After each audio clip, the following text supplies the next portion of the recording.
lion's mane hair. I'm just gonna have a rant for a second because I saw this on today's episode of random things I've seen along the beach.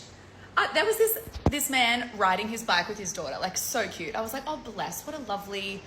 Why am I burnt? What a lovely man. Like how lovely. Like 3 seconds later, the mum rides past. She's got, I'm not even joking, a full-on trailer of their stuff, like 2 surfboards, boogie boards, all of the bags. Like that thing would have weighed a ton, and she's like slogging it through on the push bike while dad's up ahead living his best life free on his bicycle. What is happening in this world? Like, there is no universe where like that should happen. And also, if my uncle, like maybe it's an Australian thing, but if my uncle saw me slogging it out with a trailer while my partner was up living his best life free, he would have a lot to say. Like, what is this world? Like, I can't. Men, hear me out, but I think as a man, you should be paying £500 to every single woman you know every time they experience a period. Uterus fund. Why should men have to pay £500 towards the uterus fund? That's a great question. Basically, we have to go through excruciating pain, stabbing pains in our stomach, blood dripping out, okay? It's not fun at all. Men just get to sit there and look pretty. We are doing this for your sake, might I add. Our uterus sheds because we didn't get pregnant and we're hoping to get pregnant the next month. We're doing it for your sake and you're just getting to sit there and look pretty. I think men should start paying £500 a month to every single woman they know. Now, when I say every single woman, I'm thinking mother, I'm thinking sister, and I'm thinking your spouse, okay? If you have a wife, if you have a girlfriend, the £500 goes to them. I think this will really lift women's spirits, and I think, therefore, will just actually make the world a better place. For men, are you willing to pay a uterus fund? Welcome back, fellas. This one's wild. Apparently, there's a woman out here saying men should be paying £500 to every single woman they know every time she's on her period. She called it a uterus fund. Like, you can't make this up. Her logic? Because periods come with cramps, pain, and discomfort, men should financially contribute to that experience. And I'm sitting here thinking, what happened to equality? See, this is what happens when entitlement becomes a mindset. Women want independence when it benefits them. But the second life gets uncomfortable, suddenly men have to pay for their biology. Men didn't design nature. We didn't create periods. It's part of being female, just like testosterone and stress are part of being male. But nobody's handing men a pressure fund for working through emotional burnout, sleepless nights, or body pain from hard labor. Now imagine every man paying £500 every month, not to his wife, not to his girlfriend, to every woman he knows. You'd have men living under bridges by next summer. It's not enough that men already carry financial responsibility in relationships. Now they want to extend that into biology? This is what happens when people confuse empathy with obligation. If we're being real, men already pay in their own way during that time of the month. We deal with the emotional storms, the random irritation, the unprovoked attitude, the silence treatment, and still show up trying to make her comfortable. We buy snacks, we run errands, we give space when needed. That's unpaid emotional labor that nobody talks about. Yet somehow, men own more because we're not the ones bleeding. That's manipulative. In fact, if anyone deserves compensation, it might just be men. Think about it. We endure the mood swings, the chaos, and the guilt tripping. We get blamed for things we didn't do because it's that time. We tread carefully like we're walking on glass just to keep peace. That's a full-time emotional job. Where's our £1,000 survival fund? The moment women start expecting men to pay for their natural cycles, it shows just how far the modern mindset has drifted from accountability. You can't scream independence and equality 1 minute, then turn around and demand payment for being female. Men are not walking ATMs. We're human too. Maybe it's time women stop monetizing every part of existence and start appreciating the effort men already give. Because we're tired of paying for a piece we never get. If you're a man and you don't like when women say, oh my God, I hate men, watch this video. A woman says, I hate men. That means because she's largely had negative experiences with men. But it's not all men. I know, but it's a lot. And the sentiment underlying that is we don't know which men are safe. So if you become reactive, you start yelling at us about how it's not all men and some men are good. Show us. Show us. Don't get defensive. Just be there and listen to what we have to say, because trust me, you will be horrified by a lot of our experiences. If we find a man that we like, we will be loyal for as long as we possibly can. There will be no one to even cheat with. We don't like most men. We stay away from them because we feel unsafe. She said violence against women is a global issue, that women are constantly living in fear, and that's why some of them say they hate men. She tried to justify it by saying those statements come from a place of trauma or negative experiences with men. But here's what's not being said. This constant generalization has turned into a socially accepted way to attack men publicly without any accountability. Every day online, you see videos, tweets, and posts where women speak as if all men are a threat. They don't realize how destructive that language is. You can't scream that men are dangerous, that men are evil, that men are the problem, and still expect those same men to approach, protect, or love you. You can't demonize half the population and still want companionship from that same group. That's not fear, that's hypocrisy. Men are tired of being collectively punished for the actions of a few. You can't label every man as violent, but stay dating men, marrying men, and having children with men. If men are that unsafe, why are these same women still choosing men as partners? It's because deep down they know not all men are bad, but they keep spreading narratives that make it look like we are. That constant contradiction kills any real progress. Let's not forget, men suffer too. Men are emotionally, physically, and mentally abused by women every day, yet nobody talks about it. The moment a man tries to open up, he's mocked, ignored, or told to man up. Where's the compassion? Where's the understanding? If women want empathy for their pain, they should extend the same grace to men. Pain doesn't have a gender, and pretending it does only divides people further. This one-sided blame game has created an environment where men can't even defend themselves without being labeled as insensitive. It's become normal to silence men's pain just to protect women's feelings.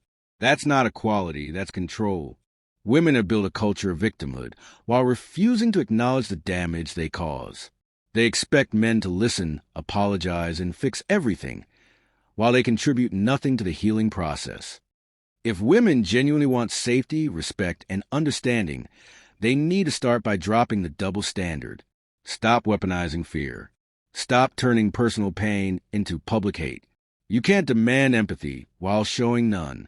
Until women take responsibility for their part in this broken dynamic, peace between genders will remain impossible. Because men are done carrying the weight of blame alone. If you doubt that feminism is needed, watch this video. I'm going to give you some statistics that are going to blow your mind. Did you know that women are 47% more likely to die in car accidents because the safety features are designed for men? Most studies historically have been conducted on men, for the proportions of men, to protect men. So that is going to have unintended or intended effects of killing more women, whether that's in healthcare or driver safety. 33,000 girls become child brides every day, every single day. That is the size of many towns in America. At the current rate we're going, it's going to take 108 years to close the gender gap. And if you're curious about what that means, I'm going to include this graphic here so you can see which measures are evaluated to determine this sort of statistic. And as of 2024, although this varies greatly based upon the country, no one country has achieved gender equality. Yeah, not one. So there are countries that are better, like Sweden, but we still have a long way to go before we achieve progress. She said feminism still matters in 2025 because, according to her, women are 47% more likely to die in a car crash since safety features were designed for men. That statement right there shows how feminism has turned from fighting for fairness into stretching facts to stay relevant. Instead of looking at context, they twist statistics to sound oppressed, and people buy into it without asking questions. Women are not dying in car accidents because seatbelts were made for men. They're getting injured more severely because they often drive smaller, lighter cars. That's physics, not patriarchy. But feminists love turning every data point into a conspiracy against women. It's never, maybe it's a different variable. It's always, men did this to us. That's not critical thinking. That's victim marketing, and it's exhausting to watch. Every time feminists bring up gender equality, it's one-sided. It's never about fairness for both genders, only about highlighting where women supposedly suffer. Men's issues never make it into the conversation. Not suicide rates, not workplace deaths, not homelessness, not military trauma. Because feminism isn't about equality anymore. It's about control, attention, and selective outrage. They claim men don't care about safety, yet it's men who build the cars, design the safety systems, work in the factories, and risk their lives testing these machines. The same men they accuse of negligence are the reason those safety features exist at all. Feminists take male labor for granted while insulting the very gender that keeps the world running. That's not empowerment. That's hypocrisy wearing a pink ribbon. If feminism truly wanted equality, it would advocate for both genders, not guilt-trip one to uplift the other. But instead, they twist reality to create fake problems, point fingers at men, and then cry for sympathy. Women can't keep blaming men for everything that goes wrong in their lives. Sometimes it's not oppression. It's accountability they don't want to face. So this woman unfortunately is stuck on the side of the highway with a flat tire during a thunderstorm. But listen to what she had to say about men because of the situation that she was in. One said, I'm not a tire shop. Two said, it's raining too hard. Three didn't answer. One guy asked if I was okay. One guy. Before I let her finish, the first issue I'm seeing here is, why do you have so many different men's phone number that you're calling? You should be looking for quality over quantity. You should have one good man that cares about you, where when you're in a situation like this, they will drop everything they're doing and come and help you. But instead, you have 4 or 5 different guys that you're calling, and yet not one of those men care about you enough to come help you. But I'll let you continue. One guy asked if someone's coming to help me. One person showed basic empathy. Make them lonelier. And there it is, make them lonelier. So because of the situation that you are dealing with, you now want all men to be lonely. And the funny thing is, you yourself are entertaining 4 different men. So that in itself makes no sense. Here's my advice to you. Try to find one man that cares about you and stop talking to multiple men at the same time. She was out there in the middle of a thunderstorm, stranded with a flat tire, calling 4 different men, and not one picked up, not one showed up. That video said more about modern relationships than she probably realized. Because it's funny how the same women who scream independence, who say they don't need men, suddenly start dialing every guy they know the moment life gets uncomfortable. She didn't call her girlfriends. Not the ones that hype her up online with "you got this, queen," or "women stick together." None of them were in sight. It's always men they turn to when things get tough. Yet those same men are constantly being criticized, mocked, and blamed for everything.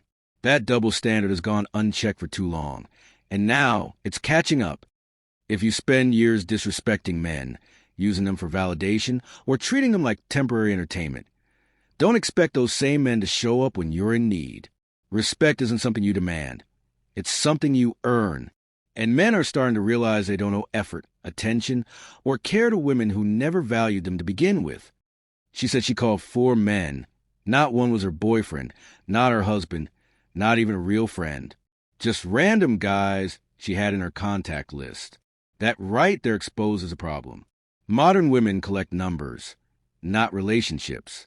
They build connections based on convenience, not loyalty. And then they wonder why nobody answers when they call for help.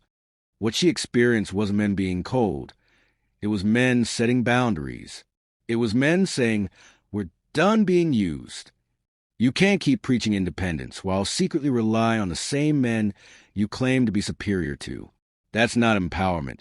That's confusion dressed as confidence. Maybe next time, instead of building a lifestyle around proving men are unnecessary, women should focus on being someone worth showing up for.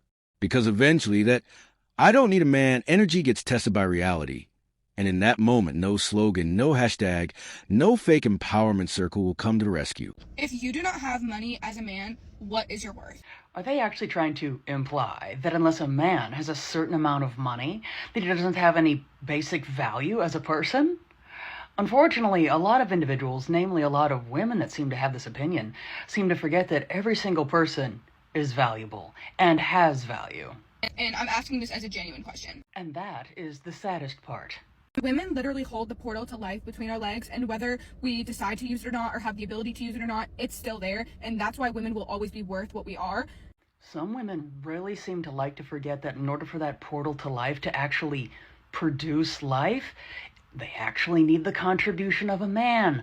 Otherwise, it's just an empty incubator. But as a man, if you cannot protect your family, provide for your family, give abundance to your family of wealth and happiness, what are you worth? Do you think they realize that there are actually places in this world where everyone lives in extreme poverty, and providing for a family and providing luxury is something that many individuals actually dream of?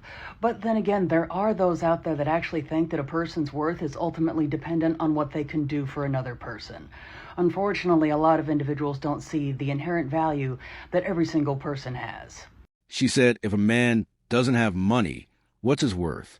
She even called it a genuine question, as if a man's entire existence begins and ends with his wallet. Then she tried to justify it by saying women hold the portal of life between their legs, and that alone makes them valuable. That statement right there sums up everything wrong with how modern women view men. They've turned worth into a transaction.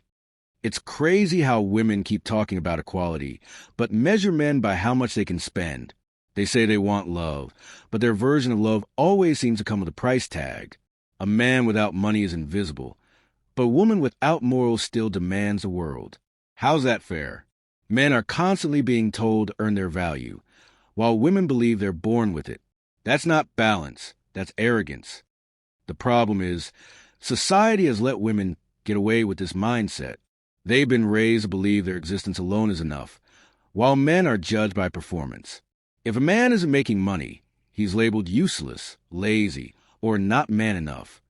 But when a woman offers nothing beyond her looks, it's self-love and high standards. That's hypocrisy wrapped in empowerment slogans. What makes it worse is how women weaponize their femininity. They claim they give life, but use that as leverage instead of responsibility. Being born female doesn't make you divine. Being a good human does. Meanwhile, men are out here building, sacrificing, and hustling to hold society together, only to be told they're worthless if they fall short financially. Men have value far beyond money. A man's worth is in his discipline, his loyalty, his integrity, his ability to stand tall when everything falls apart. But women today overlook that because it doesn't shine like a diamond or swipe like a credit card. They don't want men, they want lifestyles. And the moment the money stops, the affection disappears. Women have turned relationships into business deals and still have the nerve to ask where all the good men went. Maybe they're still here. They've just stopped auditioning for women who see them as banks instead of partners. Because the real question isn't what's a man's worth without money. It's what's a woman's worth when the money's gone. Still to this day, women are just left behind. I'm editing my show that releases Wednesday, and me and my friend talk all about her birthing experience. Without giving away too much, at one point she was like, I wonder what the data is on how many miscarriages there are, and if it's increased over time, which we all know people are, more infertile today than they used to be. And I told her I tried to look into it, but I wasn't finding much. And I'm looking into it again. Everything is an estimate. The only hardcore number I could find was from 1996. And the miscarriage rate was 16%. And now they just say it could be anywhere from 10 to 20, or I saw from 20 to 30. But it's all estimates. There's no good data on it. And there's no good data because no one is doing the research. And it just makes me so frustrated because everyone says that they're supporting women and they want us to have kids, but yet they're not actually doing anything to help women have kids. And you guys know that I'm a fan of RFK Jr., but even he doesn't really talk about this. The best thing I've heard him say is that he is going to investigate the maternal mortality rate, especially for Black women, because it's significantly higher than white women. But that's it. This is crazy. But as always, let me know your thoughts about this and make sure you're following me for more. She said women are still left behind in 2025, still fighting for equality, still claiming they're not given enough opportunities. But how are women left behind? in a world where every system is bending over backwards to prioritize them. From education to employment to media representation, women are constantly being centered. The problem isn't that they're behind, it's that they've mistaken privilege for oppression. In today's world, women dominate universities. They lead in healthcare, politics, business startups, and have global platforms that amplify their voices instantly. Yet, they continue to shout, "We're still being left out." Left out what exactly? Accountability? Responsibility? Because equality was never meant to mean special treatment. But that's exactly what modern women expect now. Men have been stripped of their space piece by piece. You can't call it progress if it requires pushing men down. Look around. Every male-led conversation is being labeled toxic. Every masculine trait is called problematic. But women can display entitlement, manipulation, and arrogance, and somehow that's empowerment. That's not being left behind. That's having too much handed to you without earning it. The issue is that many women confuse freedom with victimhood. They've been told complaining is power, that the louder they cry about oppression, the more attention and sympathy they get. Meanwhile, men stay silent, build, and survive under constant pressure. Women call that privilege because they don't see the weight men carry. They only see the results of men's labor. It's easier to scream inequality than to admit comfort. Women have more safety nets, support groups, and government funding than men could ever dream of. Yet they continue to play the underdog role because it keeps them relevant in public discussion. If they ever admitted they've already caught up, they'd lose that victim narrative that keeps them in control. I just watched this guy stand with his hands on his hips, watching a woman struggle to lift and carry a kayak. He didn't even so much as flinch to offer any assistance, just stood there watching. And we wonder why women would rather just do life on their own. This is the problem. Women want to proclaim that they are independent and don't need men, but then they will hate on men for letting them be independent. I was raised to break my back instead of letting a woman do this. But in today's society, with how much women want to be independent from men and how much they talk about not needing a man, how are you going to blame men that decide not to help? I'm sure a lot of these men that were willing to help in the past were also yelled at or berated by women for helping them. She claims to be independent. I will let her show her independency. Like I said, I would never do this. I would never allow my wife to do this. But this explains why some men just don't care anymore. This lady said she watched this guy that couldn't help this woman who was trying to lift a kayak on her own. She was clearly struggling, shifting her weight, trying to balance it, and he just stood there, hands on his hips, watching. She noticed him, waiting for him to help, but he didn't move. Later, she complained that he didn't even offer. Not a word, not a gesture, nothing. What she didn't seem to realize is that men have been told over and over to stand back, to stop interfering, to stop assuming women need them. That same independence that's been preached for years taught men to respect the boundary. So when he stood there, not helping, he was simply doing what he's been conditioned to do. Respect her space, her capability, her words. Now suddenly that silence becomes offensive. That lack of help turns into a problem. But how can it be? For years, women have said they can handle it. They don't want men stepping in. They don't want to be treated like they can't manage on their own. And when men finally listen, they get blamed for being uninvolved or uncaring. It's a cycle built on mixed messages. You can't tell men to stop helping and then get upset when they don't. You can't ask to be left alone and then feel abandoned when you are. That's not on men. That's a consequence of the standard that was set. Respect goes both directions. And if women truly want men to show up again, it starts with being honest about what kind of treatment they actually want. Men haven't changed out of spite. They've changed out of adaptation. They adjusted to what women demanded. And now they're being criticized for listening. If that feels unfair, maybe it's time to admit that independence doesn't mean rejecting cooperation. Because when you spend years pushing men away, you can't be surprised when they stop coming forward.